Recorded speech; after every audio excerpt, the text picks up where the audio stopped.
following show contains adult content. It's not our intent to offend anyone, but we want to inform you that if you are a child under the age of 18 or get offended easily, this next show may not be for you. The content, opinions, and subject matter of these shows are solely the choice of your show hosts and their guests, and not those of the Entertainment Network or any affiliated stations. Any comments or inquiries should be directed to those show hosts. Thank you for listening.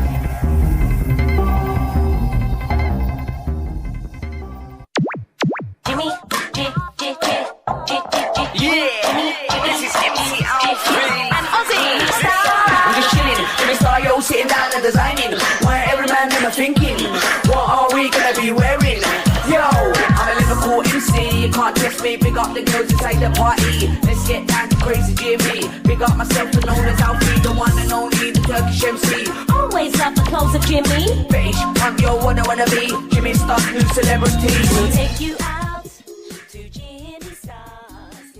Oh, you want to come in? Hey ho, what's up everybody? Welcome to the Jimmy Star Show with Ron Russell, bringing you the good times in music, fashion, pop culture, and entertainment. We got a great show for you guys today. I'm super excited. We have British fashion designer Keenan Duffy coming on. He's one of the reasons why I wanted to become a fashion designer in the first place, and he's super cool. He's also a musician and author, so I'm very excited. And then we're going to have a production designer who's done a bunch of really big movies, Mick Strawn, coming on. I don't think we've had a production designer. He does a bunch of other stuff too, but I don't think we've actually had one ever in 18 years on the show, so I think it'll be a lot of fun. Before we get started, let's say hi to my cool, outrageous man about town co-host, Mr. Ron Russell. Hey, everybody. How are you? That was good. I'm not happy today. You know, we have a realtor coming over after the show to appraise the house and then put it on the market. As to how long it'll take before it sells, I don't know. But I know one thing. I cannot live with the sand anymore. Astro, please, darling, I love you to death, but not right now. Last week we had storm warnings on the television. Could you believe it? They interrupted our programming to tell us there was a dust storm coming. Now, I don't know if the dust comes from Palm Springs or if it comes from Africa. Somebody said it's blowing up from Africa. I thought, my God, Africa, the sand is blowing into Palm Springs? Holy shit. Anyway, I'm suffering. I'm dying. I have sunglasses on because I can't see. My eyes are swollen. The sand gets in my eyes. The sand gets in my nose. The sand gets in my throat. The sand gets up your ass all over. I mean, it's disgusting.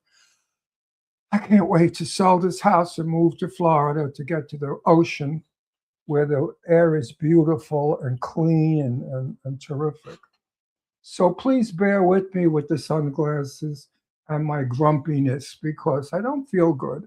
And, you know, you're committed to do a show, so you have to come on the air and be sweet and nice and be terrific and say, hi, everybody, I feel wonderful. When you don't. A show must go on. A show must go on, and I never miss a show. I've never missed a show in my life. And I've been on stage where, you know, they say, Ron, go, it's your call. The bell rang, and I would go out there half dead. And suddenly the audience made me come alive, and I would be wonderful at what I did because I was really working at it. I was sick. So actors really cannot be normal. We cannot be like everybody else. We can't have a toothache. We can't have an ass-ache. We can't have anything.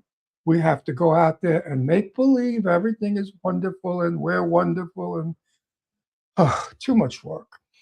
Anyway, welcome to our show. I think we have an interesting show today. Let's see how much fun we can have. We're going to have a good time. These guys. I think it's going to be a really good time. It's going to be a lot of fun. We want to thank everybody You for look tuning nice in. Today in your pink shirt. My pink shirt and my pink glasses. Oh, you're such a fag. I am, but I love pink. And wait till next week, you guys. I got 3 new pairs of glasses. When did I marry? I got a black pair with pink lenses, but I'm going to wait because next week Mark Loverush and his gang is coming on, and I'm going to wear them for that show My boyfriend. because we love Mark Loverush. I love Mark. But, you know, I married a real faggot. And I love pink. Look at you. I even have the Legend of Bunny Man pink bracelets that say New Horror Icon. Not only did I marry a fairy, I married a demented one that likes toys.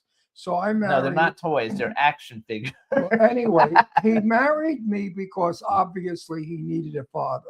Oh, yeah, right. And that's why he married me, because I'm a couple of weeks older than he is. Gotta love it. I just want to thank everybody too for listening to my other podcast.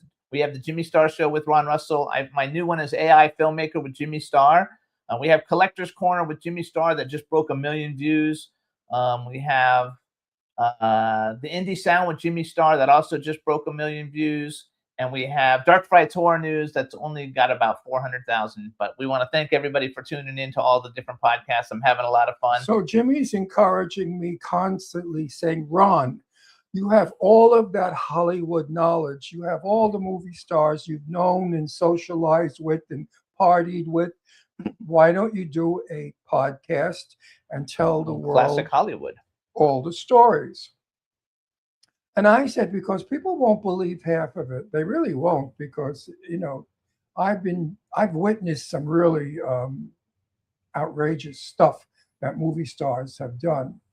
And I don't know that I should share that, because if you're there, you see it, you're a part of it, you know it's happening. But if you tell the story, it sounds full of shit. It doesn't sound real.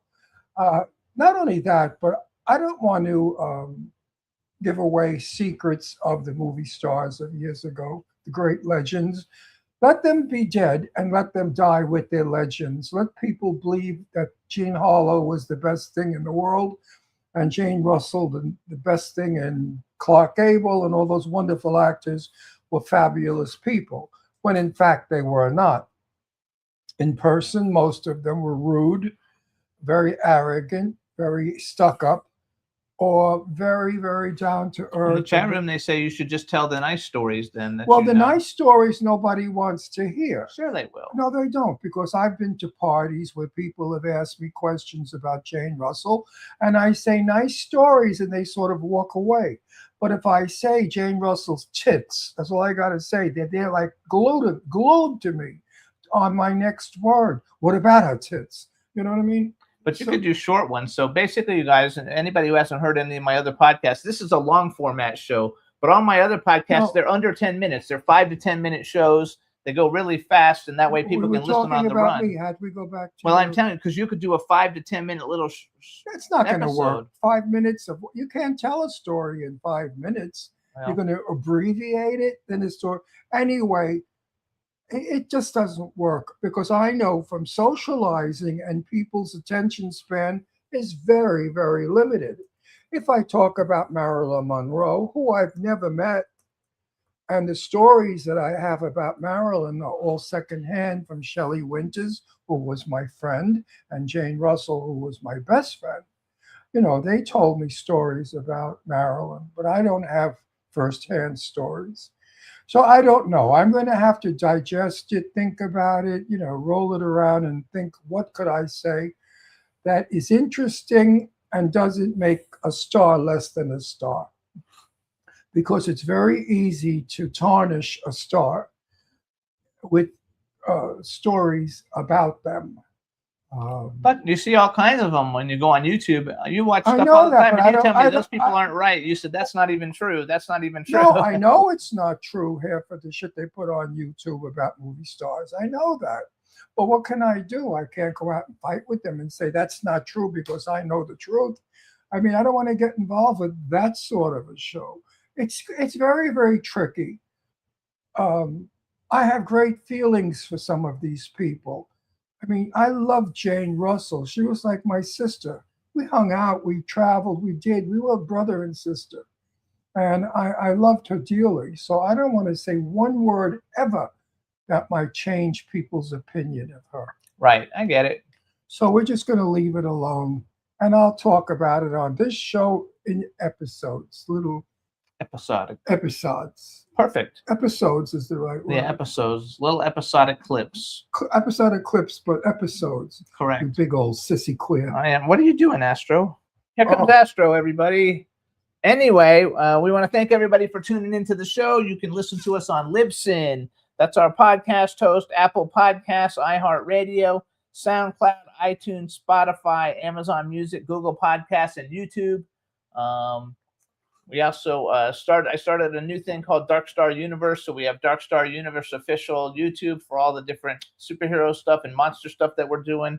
We want to say hi to Lady Lake Music in the chat room, and Would you also stop Stefan kissing Bell me? is in the Stefan Daniel Bell is in Oh. the chat room. So we want to welcome you guys, and I think you guys are going to like our guest today. Ooh, There's Astro. he's so romantic, this dog. I wish Jimmy, I always say that. I say, Jimmy, I wish you were as romantic as our dog is. The dog kisses him 24 hours a day. I know, but I'd like one kiss Oh, during come on. the day. You know. You get lots of kisses during the day. No, you're not Italian. You're an Englishman. English people are not very romantic. He's lying. They're very austere. Italian men, they have their hands all over. You know that. Anyone that's dated or married an Italian guy, you know, you're getting felt up all the time. Italians can't help it. When we talk, we feel up.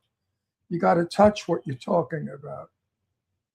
Okay. But the English are very, oh, pardon me, biscuit and tea. But I'm not actually English like that. You're Irish and Oh, yeah, English. turn the this worst. thing up. The dog's Leave my turning it. mic alone. Well, it's facing the wrong direction. I don't care. It's working nice. Can you guys hear him okay? Hopefully. My voice is Yeah, your voice is good today. well, not really. It's grinding away. It's better, though, than it's been. Better than it's been because I only have a pound of sand in my throat instead of 2 pounds. Living in the desert, I mean, really. You know, when Palm Springs started 100 years ago, people came here because they thought it cured tuberculosis, TB. So all the TB people came here to be better, to get cured. And they found that it absolutely got worse because of the sand. If you're allergic to sand, don't come and live here because you won't be happy. Dog, enough kisses. Enough. I love you, Astro. I really do, but that's enough. This dog likes a tongue kiss. It's like a perv. I know. You're So we a wanna- pervert. A pervert dog. Tell everybody, too, to please keep hitting on the Jimmy Stars World website. We're adding Dark Star Universe to it. There's a whole bunch of great new stuff on there. Stefan Daniel Bell's been working on it. And so please check it out because we've been getting a lot of hits. We got 6 million hits last year. So thanks for tuning into it. And we're doing really good. And we would appreciate the continued support. All my projects are on there. And pretty soon we'll have stuff about some of Ron's movies coming out because Ron's getting ready to do some stuff. And Yeah, if Ron has eyes and throat. and Clown Motel 2 is getting ready to come out in November, you guys, because Right. it got released, but it got pulled back. So nobody's really seen it. So Clown Why Motel, did it get pulled back? I don't know. They didn't like the distribution deal or something. I don't know. Oh, people So there's suck. going to be a new distribution deal for Clown Motel 2 and Clown Motel 3. And so they're both going to be coming out and everybody will be able to hear them. So we're looking forward to that also. And I'm trying to get a tan. Not possible. There's no way you can get a tan in Palm Springs without getting some kind of skin cancer. The sun here is the hottest, the most intense there is in the world. You know, Needles, California is not far from here, and it's the hottest part of the United States. The hottest place is Needles, okay? We're about 150 miles from Needles. If you lay in the sun in Palm Springs, you will damage your cells and possibly get skin cancer. I tan easily, but I cannot go in that sun. That sun is so intense that I can actually feel my skin burning. So, I mean, it gets to be 120 here. Who the hell lives in 120 degrees of heat? What are you, nuts? And I can't go in the sun either because I've had so many skin cancers. I just finished radiation on 20 radiation treatments for a really big one that I have on my chest. And I've got one more on my head up here I got to go for. I mean, we love Pennsylvania, and my daughters are there, so I should have every reason to move to Pennsylvania because we're happy there. You could buy a beautiful old house. It's charming. It's quaint. My daughters live in New Hope. New Hope is a lovely little town of artsy people and actors and actresses and painters and writers, but it has winter. Yeah, we don't like winter. I can't stand winter. What don't like? I like it for Christmas, and that's it. I don't even like it Christmas. I like it in the house Christmas, looking out the window at the snow. But I don't like, I used to go, not skiing, but I used to go with my friends when I lived in New York up to the mountains where they played in the snow. And I'd stay in the lodge by the fire with a cocktail and watch them through the window. And they'd say, come on out, Ron, and play. And I'd go to the window and I'd mouth because I didn't want people to hear me. And I'd say, fuck you. Not me, baby. I don't go out in the sun. In the sun, I'm just a pain in the ass. It's okay because at my age, I'm allowed to be a pain in the ass. You're supposed to be cantankerous. You're supposed to be critical. You're supposed to be complain all the time. I love the way it looks, but the problem is that my knee is so bad with 4 knee replacements that No, I lived in it hurts like a I lived in bitch. Florida for over 20 years, and they were my happiest days because I loved the winters. The winters are magnificent, perfect temperature. The summers get a little hot and humid, but you've got ocean and so many swimming pools and air conditioning that they freeze you to death. You go in a restaurant, you become refrigerated like an ice cube. You have to wear a sweater in a restaurant. It's the only thing I don't like about Florida. They really, pipe up that air conditioning. Well, Jews like cold. Like they said, Jews don't go to hell because there's no air conditioning. Yeah. So, the Jewish people, let's crank it up, darling. Make it cold already. My diamonds are not cold enough. It's even cold here, though. You have to wear, even here, you have to wear sweaters to the restaurants if you go to one. Yeah, but that's okay. Enough complaining. Let's keep it positive. I guess not everybody negative. does that. But it's fun. It was a fun negative. Oh no, it's fun. Comments. They were fun. They weren't. I like 30 and above, like anything above 30, because it gets to 30 here in Palm Springs. So I like the best, if I could take my pick, would be like 50. Jeans and a sweatshirt is perfect. Right. But getting back to my movie that Jimmy was starting to talk about, it's called the LA Mob Story. TV series, and I narrate the opening of the series, and then I'm in it. I'm one of the gangsters. Now, here's the plot, a little bit of the plot, not all of the plot, because the plot is really interesting. We are New York gangsters, and we decide to go to California and make California ours as well as New York. So we become the LA mobsters. And the things that we get involved in and the fun we have and the things that we do are really entertaining, and you'll enjoy it. Also, there's a secret that we keep very secret. And towards the end of the series, we reveal the secret. And you will be shocked when you find out our secret. But of course, I'm not going to tell you, so screw you. You're going to have to watch the series in order to know what the secret is. Yes. But I don't use my normal voice because that's not Brooklyn enough. I go into my Brooklyn mode, which is slaughtered English. But when you live in Brooklyn, everybody speaks the same, so no one sounds different. No one sounds peculiar. But the minute you leave Brooklyn, everybody says, you got such a New York accent. And I say, no, I don't. You have a California accent. Shoot my beaver, whatever the hell that is, and all that crap that they talk about. The dog and the water. And, what kind of water? What's a water? The dog. So we say it correctly, the water and the dog. So that's how we say it. They say, yes, but dog is not spelled D-A-U-G. And then I simply look at them and I say, oh, go fuck yourself. Leave me alone. Enough already with my accent. My accent makes money. That's why they hire me, because of my accent. Anyway, it's going to be a lot of fun. And if they pick us up, we're going to be a weekly series.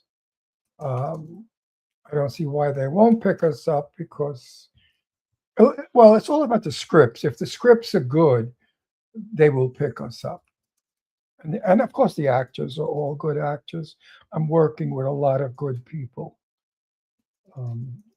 All, wise guy, tough looking people. So it'll be very convincing that we are LA Mob. Anyway, on to the next thing. And I've got, I don't know, another couple of movies. I forgot what they are. But it's been so long that I'm waiting to go to work. You know what it is? They give you a script. You read the script and you say, oh, I love the part. Oh, I love the story. Oh, I'm going to love this movie. Yes, I'm in. Count me in. And then a year later, you say, what happened to the movie? They say, we're still looking for funding. Well, why did you hire people and tell us we're going to, we're going to be in a movie and you haven't funded yet? A lot of people don't do. I mean, when I was pushing my movie, what was it called? My movie, The Curse of Magic. The Cursed Gift of Magic. What? The Cursed Gift of Magic. Cursed Gift. I don't know if that was it, but it's close enough. Whatever it is. Anyway, I had Lainey Kazan and I had Renee Taylor in the film. And then when they found out that I wasn't funded yet, they never called me back. They dropped me like a hot potato. And that's what it's all about. If you don't have money, nobody wants you. But the minute you wag some money in their face, they all kiss your ass and they're your best friend. All right, so you guys, I think our guest is ready now. Yes, our guest is ready. Let's bring him in and see if we can hear him. Let's bring him in and talk to him. Hey, Kenan, how you doing? Hey, gentlemen, good to see you.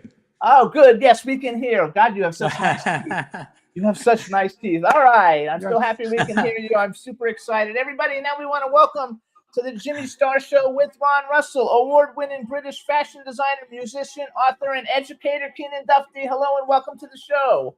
Hey, how you doing, Jimmy and Ron? Good to see you. I just got my teeth out of the jar and put them in for you. Good. I'm glad. They look terrific. Good. Okay, my first question is, Go on, Ron. why are you designers making people look like homeless ragamuffin He didn't slobs do that. with ripped jeans and disgusting clothes? You've dressed people so poor looking.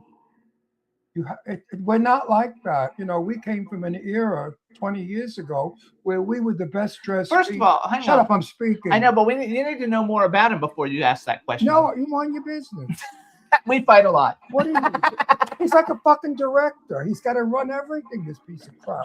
Listen to me. Okay. You ex-dress designer faggot. Well, Anyway, he designed for David Bowie and people like that. I love David Bowie. Which once you learn more about him, then you can ask all of that. No, but I'm just asking in general. It's a great question. It's a great question, Ron. I want your opinion. Why are you deliberately making people look like communists? So badly dressed people are actually the most inspirational and interesting to me and to Vivienne Westwood and to Jean-Paul Gaultier and a lot of designers that I really look up to and admire.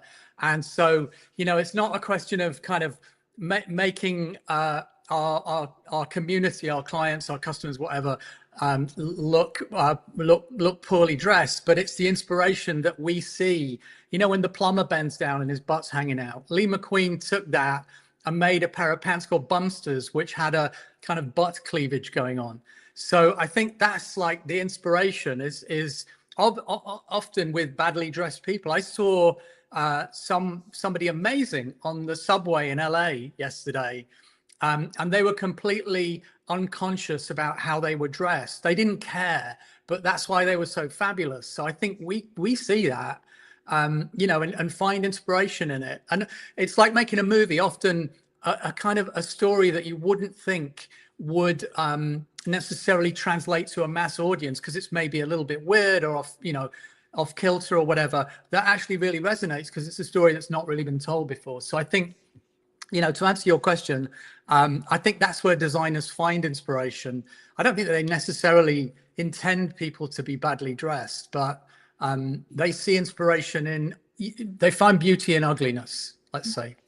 So you guys, wait, when I was a kid, I used to play marbles. You know what marbles are?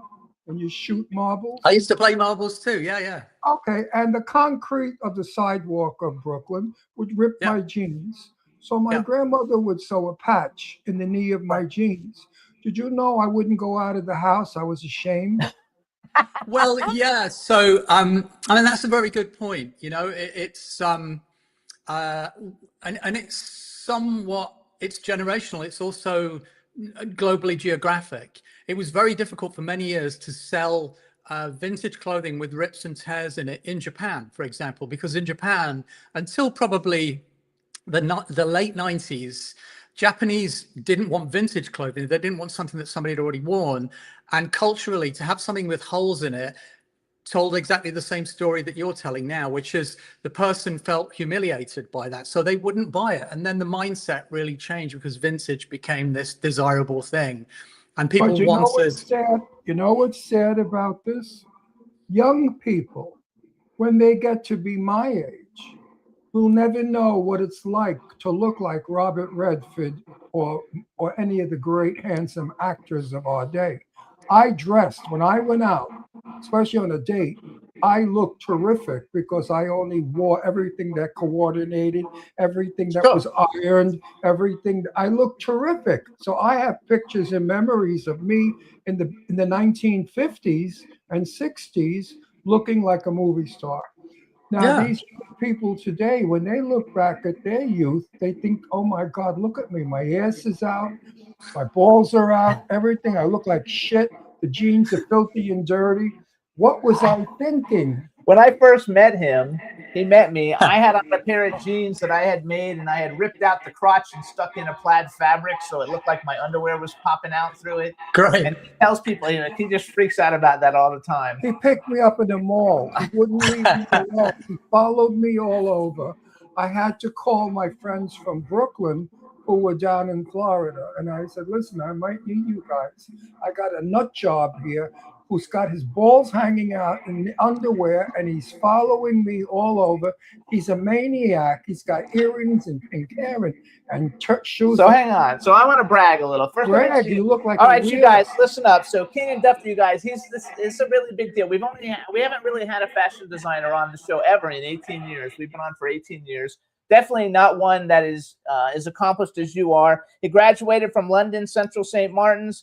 His work appeared at New York Fashion Week. He was carried by more than 150 retailers, including, you guys don't know what Harrods and Harvey Nichols is if you live in the United States, but that's like our Neiman Marcus and Bergdorf Goodman, which in England, which, by the way, he was also at Bergdorf Goodman, Barney's New York. I don't know what Lane Crawford is.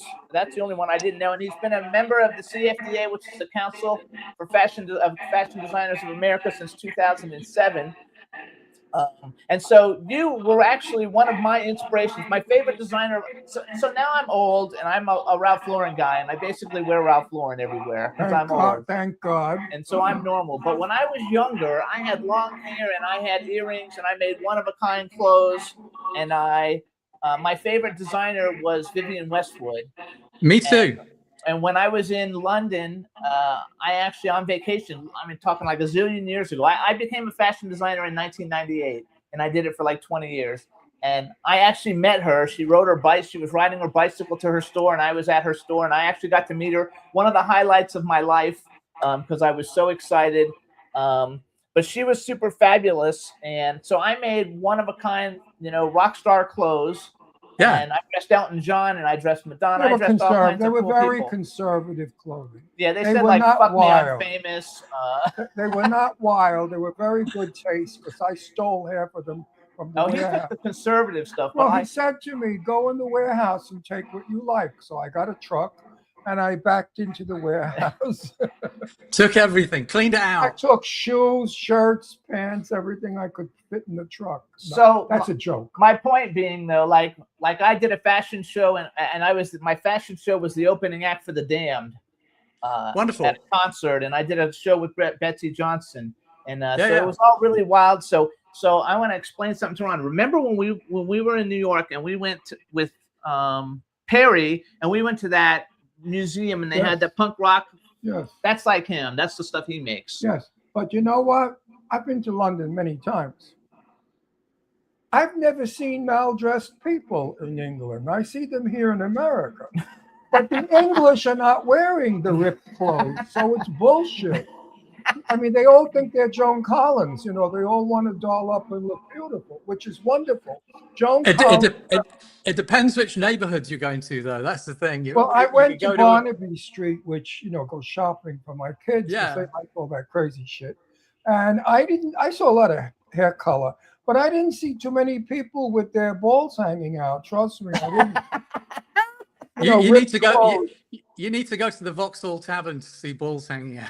Where? The Vauxhall Tavern to see balls hanging out. We have a British guest coming on next week. No, We're I gonna used ask to him. go to the gay bar, the King's Head or something, or the King Gives Head. I don't know. I don't know. What's Well, that? the Vauxhall Tavern is a very famous so-called gay pub. It's been around for decades and decades, and it can get pretty wild in there. So yeah, it depends but where the you go. You know, which The neighborhood you King's go to. Head, I think, has been around for 100 years or more. It's the oldest gay bar in London. You know the one I'm talking. I have the wrong name. It's the wrong. All right. Yeah. So I want to go to you anyway. All right. So you grew I'm up. sure your line is very interesting. I've never seen it. I don't know it. I'm being honest, because That's I fine. don't shop that It direction. has the greatest logo ever made. Would I wear your clothing? Yeah, You you wouldn't could do want- for sure. yeah, Yeah, I mean, I'm I- 86 years. I'm 86 years old. yeah. Well, you look great. So you know, it's Thank a you. mindset. It's a mindset, isn't it? It's like, you know, age is a number. I mean, it sounds like such a terrible cliche, but age is a number. But it's the mindset that you have that But actually if I wore ripped jeans today and dressed like these people do, I could probably have a good little business going, because people would be walking by giving me money saying, "Look at this poor old man. He's so poor. He's wearing ripped clothes. I bet you he shits in his pants too." No, all I right. think so, they probably would be saying, "Look at that cool guy," and not. That's making right. any I wish they reference would say, "Look at to that age. cool." I So- wish. so I you wish. grew up immersed in punk and new romantic culture. The bands were the best. That's my favorite area of Yeah. like time of music. Yeah. So what made you just, because I know you're also a musician and we're going to talk about Yeah. that in a little bit too, but like what made you decide to go into fashion and not music? Like as a full career. I had to I wanted to escape from my hometown because I grew up in a coal mining town in the north of England, which was quite small, and I wanted to get to London. And the way to get to London with a grant from the government was to go to art college. And so St. Martin's at the time, every time you opened a magazine, the pictures from London parties would sort of highlight this person or that person is a fashion student at St. Martin's, and they always look fabulous. And so I thought, you know, I want to go there. The Sex Pistols played their first ever show at St. Martin's. So it kind of had this really amazing pedigree, and it was bang in the middle of Soho in London, and which was a kind of, you know, red light district at the time, like Pigalle in Paris or whatever, or like, you know, the Times Square in New York in the 70s. It was kind of, you know, it was a shady neighborhood, but in a good way. And so I just wanted to go there. So I applied. I was very lucky I got in. And I moved to London when I was 18 to study there. And it was really, I'd been to London several times before, but actually living there and being with all these other people from not only all over England, but a few people from other parts of the world, it was really amazing. And You told me, You know, you're a very good-looking guy. Now that I looked into the glass, the reason for the sunglasses. thank is you, Ron. We live in Palm Springs. and Yeah, there's a dust storm, and I'm allergic. So I know. suffering. I've my- driven my- through.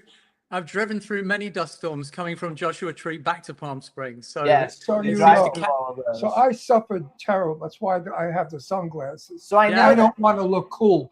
One quick Well, question before you Jimmy do look Brett. cool. One quick question, Yeah. and that is, what is your opinion of Joan Collins? I love her. What do you I love think Joan of her? Collins. Joan Collins is fantastic. I mean, she's kind of 92 years old. yeah, and she's got her husband's like 42 or something. Yeah, but look it's how fantastic. wonderful she looks, and Yeah. elegant and beautiful and glamorous. She's a movie star. She's a true movie star, and she was kind of the British Liz Taylor. You know, they cut the Rank organization in I think probably the late 50s was when she was coming up. They kind of positioned her as the British Liz Taylor, and you know, I mean, she kind of made a lot of great movies in the 50s and 60s, and then sort of segued in the 70s more into television. And I think, people in America probably know her. Well, certain generations know her for Dynasty because that was like the big hit. That made Right. her the biggest. And She may she's be in a brilliant. movie we're in. They're looking to get her into a movie that I'm in. And listen to this one. They wanted me to play the romantic lead in the movie. I said, listen, I'm gay. I'm a man. I'm not going to be a romantic lead. I never was. I can't be. I'm playing opposite Joan Collins. How am I going to be romantic? She's 92. Anyway, I chose to play the agent from New York who's a big mouth Jew, who's nasty and pushy. And I love the part. And Joan Rivers, of course, may be playing Joan next. Collins. Joan Collins, God forbid, rest your soul, Joan. Joan Collins may be playing opposite. Quick. Oh my God. I don't know who, because we keep changing the cast. It Yeah. doesn't matter. Anyway, she may be playing opposite the wonderful George Hamilton, Oh yeah, we love George Hamilton. and I think George Hamilton is far better for the part than I am. He's also We've got a lot of he's- older people in the movies. Yeah, There's a but lot I of could older never people in the pass movies. as I could never. I'm too gay to be a romantic lead. Well, I mean, but it's acting though, isn't it? It's like, you could play a brain surgeon. You don't know how You to, can play you don't have to know. anything. Yeah, but Play I'm not. anything. Yeah. I'm not comfortable. I have to be comfortable in Yes, the role. right. And I'm not. Yeah. I'm not comfortable playing a straight man So with a glamorous wife. So when I sent you the email and I Yeah. mentioned that I used to be a clothing designer and that we had just had Holly Johnson on, you also mentioned Yeah. that you knew Holly Johnson before he was famous. From way back. So he and I, we have a couple of mutual friends that are also from Liverpool and that were kind of part of that whole gang. And they were a couple of guys, Tony Crosby, Marco Cesare, who I went to St. Martin's with. And actually, Marco's very good friends with Holly. And when they did the inaugural Virgin Airlines flight from London to New York, I think it was in 1984, Holly came to New York and he brought Marco as his guest. So, That's so it's cool. that was that by that time, Frankie Goes to Hollywood had Relax and several other hits that were some of the biggest hits in the UK at the time, immediate #1 hits.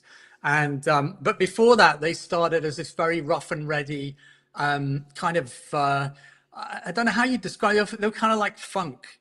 Yes. And they had these two girls on stage with them who are known as the Leather Pets, who used to dress in bondage gear, and they were kind of like they looked like they'd been rode hard and put away wet, as they say in the terminology, which was perfect. And Paul Rutherford, who's the other singer in Frankie, Yes. would come on stage with assless leather chaps and sort of whip marks painted on his butt. They were they were really out there. They kind of became a little bit more sophisticated when they became pop stars. I mean, they obviously had to tone it down somewhat. But I loved Frankie Goes to Hollywood. I thought I saw one of the early shows as well in a club in London called the Camden Palace. And right from the outset, I was sold. I thought they were fantastic. And Holly's great. He was in a couple of bands before Frankie. He was a big face on the Liverpool punk scene. So he was kind of known, before he became successful with Frankie Goes to Hollywood. He was already a kind of known guy. Keenan, Yeah. which do you prefer, designing or music? Which is where you Well, want to? I prefer music, but I can't make a living playing music. I had a record deal when I was in college, and I saw how difficult it was. It's very, it's a 1 in a million shot. Whereas with designing clothes, you can make a career out of it. And, in the 80s, there was definitely an age limit for the music industry. You kind of had to be doing it when you were in your early 20s. If it got beyond that point, your chances became less and less. And, It's I still like think that. It's No, still like I it's think still like no. that. Johnny Mathis just retired at 90. I know, but he was famous early. But he was very famous. yeah. He's talking about if you're a new artist now today and coming out, you got to be young. Yeah. I mean, Now, bands tell me, bands like Keenan, who is your favorite designer out of Balenciaga, Givenchy, Chanel, Out of those people, who do you think was the best designer of that era? Well, Cristobal. So unfortunately today, Cristobal Balenciaga has become a name on a bag. You know, Right. it's just become a brand. But Cristobal Balenciaga was almost like an architect. He built geometric shapes. He built amazing silhouettes. There was a lot of thought that went into his collections. You know, around 1947, when Christian Dior did the new look, Balenciaga was doing great work. Chanel, you know, post Second World War was a very respected house. It's very difficult to pick one from that group. It's very difficult to pick one. I mean, I probably would have to say Chanel, because the quilted bag, the little black dress, and the Chanel jacket are such Right, they're the most icons. famous. You know, and it's like, you know, you mentioned Ralph Lauren early on. Ralph kind of invented, if you like, the PK polo shirt as a fashion piece. He sort of took it, you know, from Lacoste and, you know, other brands that were making that product, but he sort of reinvented it in a way. And, you know, Calvin, the underwear, the jeans. So Right. fashion houses become known for these iconic items. But I would have to say Chanel, for me, would be the epitome of like very signature design that you immediately know it's that brand, and it hasn't been watered down like the way other brands have, because it's still Yeah, independent. but Chanel in America, the housekeepers wear it. Yeah. It's for the people who want you to think they have money. It's not for the total rich. The rich don't wear Chanel because they won't wear anything with a name on it. But when I was young, I wore Valentino. I have still Valentino shirts. Would you believe it? They've lasted 35 years. And shoes that I used to buy, suede shoes on 57th Street at Valentino, they were the best. $250 back then. Yeah. Pair of suede Valentino shoes, comfortable. Oh my God. Hang on. I want to. So I had a favorite designer. Who is your favorite designer? My favorite designer of all time. Who do you wear? Who do you wear? Well, I've got. This is one of my own jackets. I've got one of Vivian's handkerchiefs in my. I always have something of Vivian Westwood on me. It's you know, whether it's socks and a handkerchief or a belt or whatever, or bondage trousers, which, you know, I still wear to this day. But Vivian's kind of my all-time, lifetime inspiration. And then very close behind that is Jean-Paul Gaultier, because he had Who? a lot of Gaultier. Jean-Paul Gaultier. He had a lot of wit Gaultier. in what he was doing, and I've met him a few times. He's a very nice guy, and he's very, very funny and witty. And he was kind of the precursor to designers becoming stars. You know, he was Yeah. sort of doing TV shows in England and Europe in the 80s. And he was kind of a household name through doing that as much as he was through his fantastic design. So, you know, Gaultier was kind of a close second, but I would say Vivian is my go-to. Hey, always. Bob, My turn. My Wait, turn. My wait, turn. I just have to make this statement. He opened the door. If I were 21, I would beg, borrow, and steal to wear Dolce. I love their insane clothes. I go in their shop. I love it. I look around, I pick up everything, and I say, boy, if only I had the guts. I love it. I love Dolce. Don't you love Dolce & Gabbana? They've done some iconic things. I mean, they're like demented. yeah, I mean, I definitely have a problem. You know, they've made some very questionable statements, you know, homophobic statements, racist statements. I kind of, Dolce has Yeah. homophobic. yeah, statements? it really, No way. I mean- Really? Tell me about it. No. Tell all of us about it. Let's hear about it. well, I mean, I think in some ways you need to separate the art from the artist. Yes. Because, you know, everybody makes mistakes. Jean Galliano is a perfect example. You know, he made those terrible anti-Semitic comments 15, 16 years ago. And, you know, it's a sort of blot on his otherwise genius in terms of design. But, you know, and he's going to be honored at the Met Gala next year. And, you know, it's very questionable whether that should, to me, it's questionable whether it should happen. I went to college with him. And so it was so out of character for him to say anything like that. I mean, like everybody, you could be mean, But you what could did he make say? Wait, self no, comments. no. wait, what did he say No, exactly? bad stuff. No, not exactly. No, not on the show. Yeah, I mean, This is not a political show. No, he's making this a press statement. It's I not- want to go back because like this is like I like waited forever to meet this guy. Okay, you got time. but No, I don't. We have like 20 minutes left. I am not talking enough. I need to talk because this is very important to me. So first of all, my influences were you.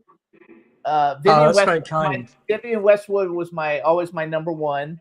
Galliano, McQueen, Well, and great, man. Gautier. Those were like kind of like my go-tos when I was like Same. kind of like wild. But you and Vivian Westwood were probably my favorite because you were really basically for rock stars. You know, you guys basically did like rock and roll, you know, superstar kind of stuff. And I can remember going on Broadway wearing like a Gautier shirt, you know, to see a Broadway show, and people looked at me like I was all fucked up and stuff. But I loved it. I thought it was fantastic. So I also, you know, you designed stuff for the Sex Pistols. Is your clothing line today still doing So the really wild stuff? So today I do a line that's called the University of Failure, and it is you know, the same spirit of what we were doing sort of back in the day, but we make it in Italy and we sell it in Europe, in UK and Germany. But it's not it's basically, mainstream. you know, cut and sew t-shirts, hoodies, that kind of thing.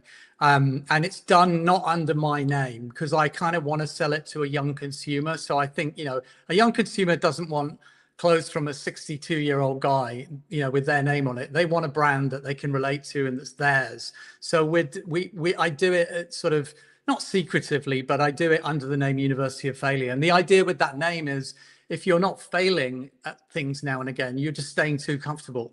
You know, people that really do something different, they go outside of their comfort zone a lot. And that's something that Bowie said. It's something that Vivian, you know, lived by as well. Always do the thing that maybe people don't understand at the time, but they'll kind of get it later as time goes by.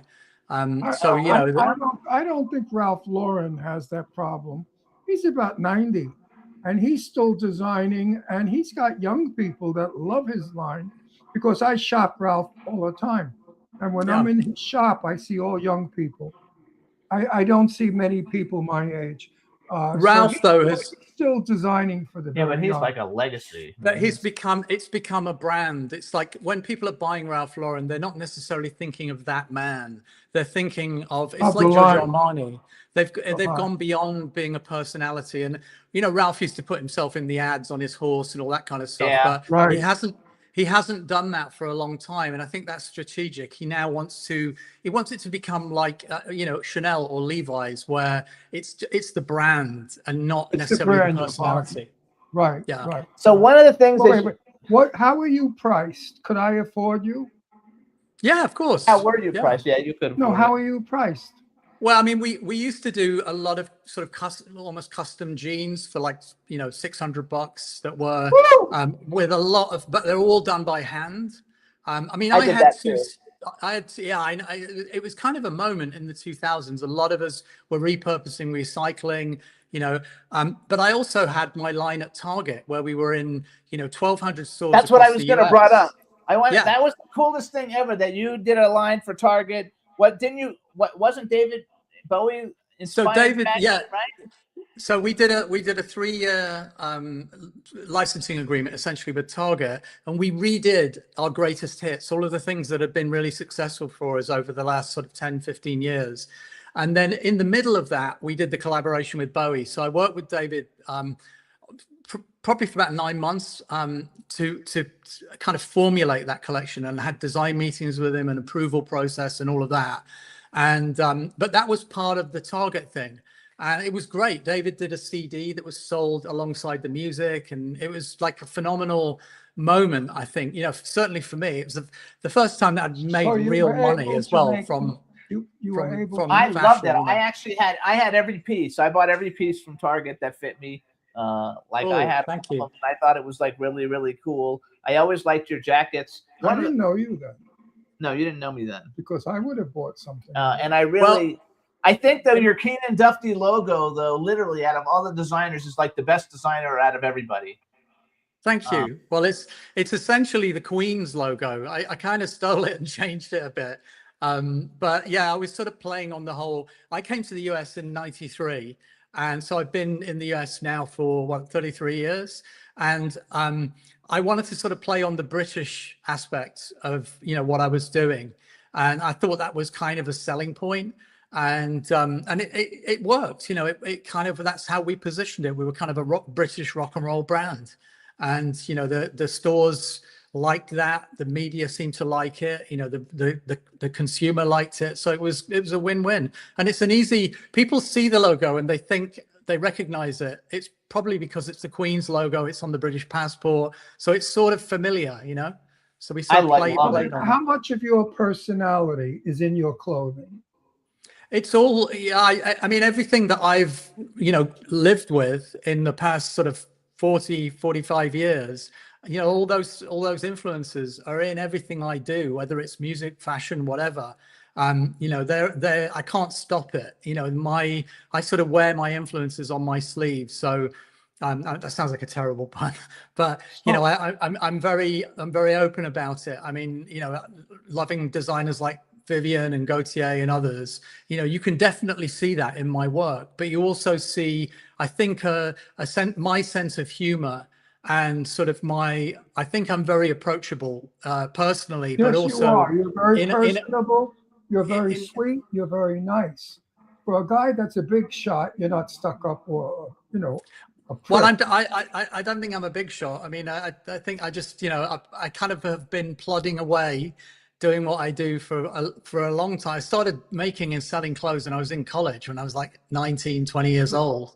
So I've been at it for a long time, and I've had a lot of, I've had some success with it, and I've hit a brick wall many, many times. So, I think you just. So now let's get personal. Are you married?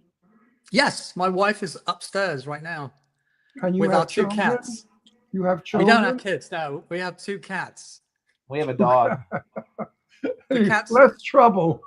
The cats are enough. The cats are enough. So you guys, Keenan also, because we're going to talk a little bit about his band, but he also has a book he put out in 2024 called The Fashion Entrepreneur, The Definitive Guide to Building Your Brand, which is probably good no matter what your brand is. Right? I mean, that's true. It applies the principles like marketing, distribution, sales, media. It's not about design. It's about building a business in fashion. But it could be a business in skincare. It could be a business in hospitality. It could be really applied to most business entrepreneurial endeavors. And where can people get that? Where can people get the book? I mean, if you can buy it on Amazon, you can buy it in good bookstores, but you can buy it on Amazon. It's easy to find. Yes. And it's published by Hachette, which is a really, premier publishing house. So they did a very good job with the book. It really looks big. beautiful. That's a really big publisher. Keenan, yes. What would you say to me to get me to wear your clothing? I mean, I wouldn't. I don't sort of force anyone to wear what I do. What I would say is wear it if it makes you feel heroic and comfortable, and makes you heroic. I like that. Comfortable and heroic. I like that. Yeah, because it's sort of the things that I make. You have to be somewhat confident to wear them, and if your confidence isn't enhanced by my clothes, then I don't want you to feel like you're a Christmas tree. You're kind of overdressed or whatever. I want you to feel comfortable and represented in them. I don't want them to be wearing you. I want you to be wearing them. Oh, that's good. Okay, sounds so good. If there's one musician, who's the one musician, living or dead, that you wish you would have been able to dress? Do you have somebody that you think would be your ideal person to dress? Yeah, I mean, I love Brian Ferry. Oh wow. Okay. I love Roxy Music. I think that was in the '70s. I mean, there were a bunch of artists that I loved in the '70s growing up, before I kind of really understood the worlds of music and fashion, and I loved their style. And Brian Ferry was one. He went from being kind of the glam rocker and then into being this sort of suave, almost like a Humphrey Bogart type of figure. But I think today, Brian's in his 80s. And he still looks phenomenal. He dresses impeccably. I would love to dress him. I just don't know if I could do justice. I think he wears a Savile Row suit like no one else. He looks impeccable. whether he's on I love stage it. or being have a interviewed. And so, you I know, have a question. Just came in. People want to know, where could they find you in America? Where are you? so we only sell University of Failure in the UK and Germany. We only sell it in Europe. But if you want to find go on eBay. All of my stuff is on eBay. What I do is relatively timeless. If you want to dress like a rock and roller, you can find everything on eBay, from the Target collections to the upscale stuff. There's a lot of resale, and on Grailed and on some of those other kind of collectible. Oh yeah, I've seen your stuff on Grailed. I've seen your Yeah. stuff on Grailed. So Yeah. people watching, you got it? And if you guys want to find out more about him, you can go to KeenanDuffy.com. Just remember that Duffy has 2 F's, and you can follow him on Instagram at KeenanDuffy. So let's talk a little bit about your band, Slinky Vagabond. Yeah. You guys that's still current, right? You're still doing Yeah. Slinky Vagabond. Slinky Vagabond started 20 years ago with Clem Burke from Blondie on drums, Glenn Matlock from Sex Pistols on bass, and Bowie's guitar player Earl Slick. And I was singing, playing guitar. We did a whole bunch of shows. We supported the New York Dolls. We did all this stuff around New York Fashion Week and so on. And then over time, the Pistols started touring again. Blondie went on the road. And so we're all good friends. I mean, Clem sadly dearly departed, but we're all still very good friends. We speak all the time, but it kind of drifted apart. And then about 10 years ago, I was working in Italy, and Glenn came to a lecture that I was giving, and I kind of interviewed him the way we're doing now. And afterwards, a guy came up to us. His name's Fabio Fabri. And he said, I've got a recording studio. Would you like to come along and, have a play around on guitars or whatever? And Glenn was leaving. I think he really wanted Glenn, the Sex Pistol, but Glenn was leaving, going back to the UK. So I said, yeah, I'll do it. So I went over. Fabio's a great guy. He's a very talented musician, great songwriter, and great producer. And we just fell into this working relationship. So we started again, and we made an album in 2020. We had a lot of guests on it, from guys from Guns N' Roses and other well-known bands, some other Bowie people, and that we loved doing it. We made a second record that came out last year, and then we just put out a new record which is all acoustic. It's my voice, Fabio playing acoustic guitar, and a little bit of piano from a couple of other, one of Bowie's famous sidemen, Mike Garson, and a couple of other people. Hang on. I think I play pulled it? one video off of YouTube. I thought we would play it real quick. They kick us off the air if we play people's music. I don't get it. I know, yeah, because I don't understand it. It's your music. If you give me permission, why the fuck are they kicking me off the air? I know, but it's complicated. It's all the licensing stuff, because when you record and release music, it's actually a license. And so if it goes onto Spotify or YouTube or whatever, they're paying a fee.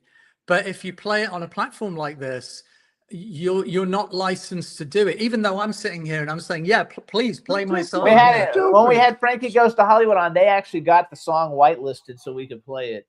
Oh, right. Through the record label. Okay, so Cam, I don't know if we can play it or not, because I don't want to get in trouble. Oh, sorry about that. You guys, all you have to It's okay. do, you guys, just go to Slinky Vagabond on YouTube and plug it in there. And then Icarus Falls is the one that I had pulled, but I don't want to have a problem with it. But the music's all really good, and it's very British.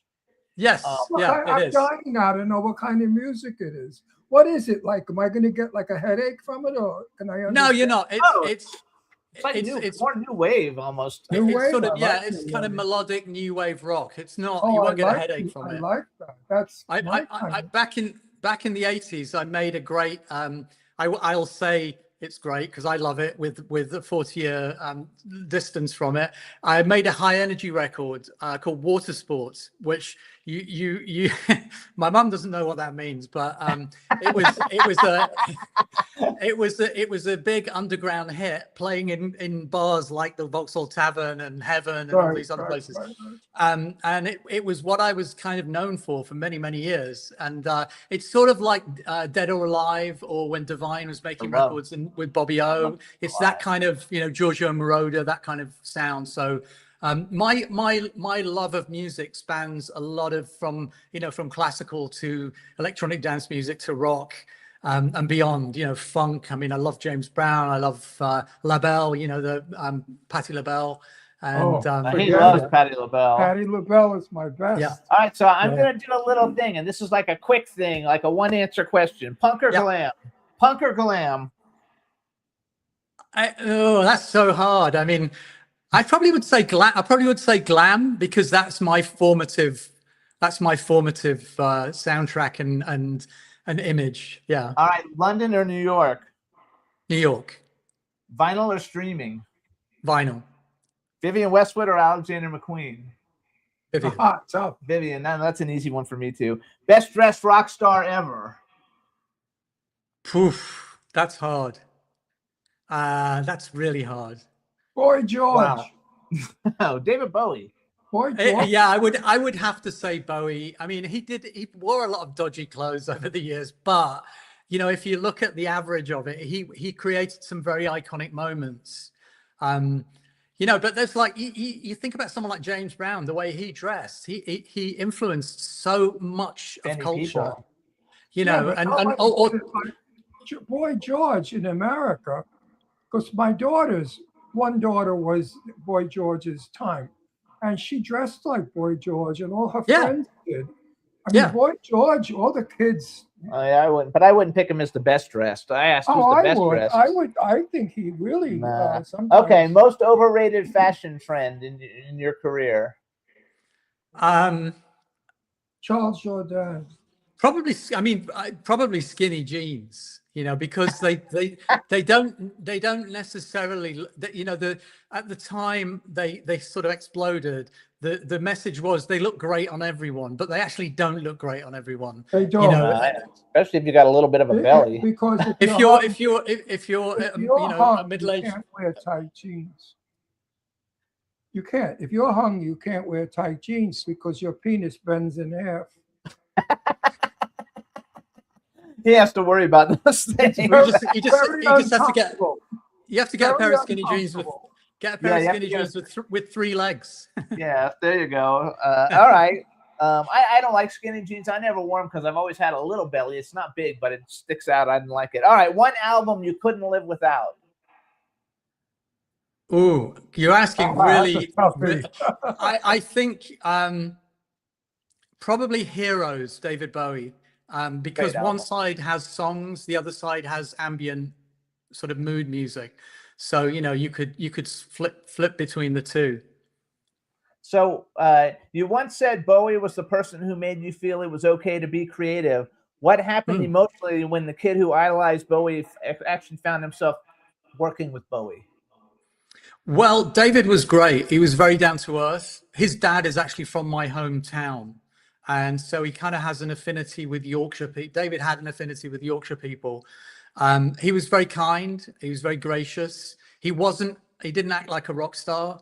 You know, and he did that amazing thing that famous people do, which is they make it feel like it's not weird that you're talking to them.